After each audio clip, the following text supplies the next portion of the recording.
I also wonder, I mean, Donald Trump derides the woke left and their lack of a sense of humour, but Donald Trump also doesn't like when he is the brunt of the jokes. I think, well, I mean, you're laughing because you're not surprised at me pointing that you're out. Right.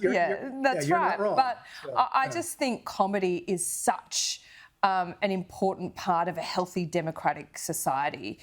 I don't agree with what every comedian. I don't think every comedian is funny, of course. Some certainly tip over the line, but I think their presence and the embracing of the comedic kind of genre and people who are very good. I'm thinking, Dave Chappelle, Ricky Gervais. They are a mirror on a society many times, and if they were ever to be cancelled, well, it really takes out a really important reflection of us and criticism of the powers that be. Yeah, as far as that pendulum swinging, I don't think we've gotten to the point where Donald Trump is really welcoming comedy about himself. No. Does he think anyone's funny? He does. He thinks a lot of folks are funny. They're just not when they're making fun of him. And a lot of folks are like that.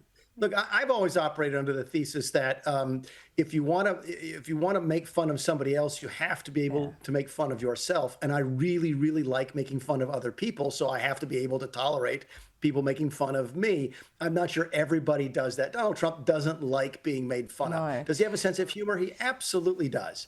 There's no question about it. But look, he's 80 years old. I'm not sure a lot of 80-year-olds really want to be made fun of at this point in their lives. There was a very high-profile comedy show here about his naked body this past week. I'm not making that up either. No, he wouldn't like that. And no one would like that, absolutely, to be embarrassed or be the brunt of the jokes. But just give me some insight here. Give us some insight. Was he at all self-deprecating when you worked at the White House with him? Or that doesn't really seem like his style?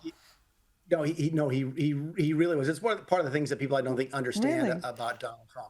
Yeah, he always used to, he will make fun of himself. He'll typically do it in private. Every now and then it comes out in public. I remember talking to him about Camp David one time, the presidential retreat. And I asked him if he liked it or not. And he said, well, Mick, I didn't want to like it because they told me it was rustic. And I don't do rustic.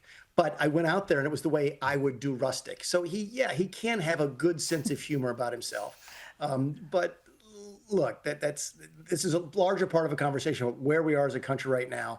Maybe we're getting back to where folks are not nearly as afraid to say stuff in public as they were just 2 years ago. Yeah, well, that is a good turning point. What do you think the point will be where you think we've got back to the sensible centre? What will be the signs, do you think?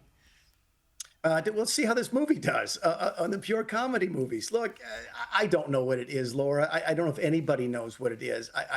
I want to see open debate in this country again. I want to see college campuses be places where people can go and speak freely without fear of repercussions. I want to see Republicans and Democrats get hired evenly. Listen, I worked with a lot of people, a lot of very talented young conservative people who went 3 and 4 years without a job after the end of the last Trump administration because they were blacklisted by most major U.S. corporations and most organizations in Washington, D.C. because of their affiliation with Trump.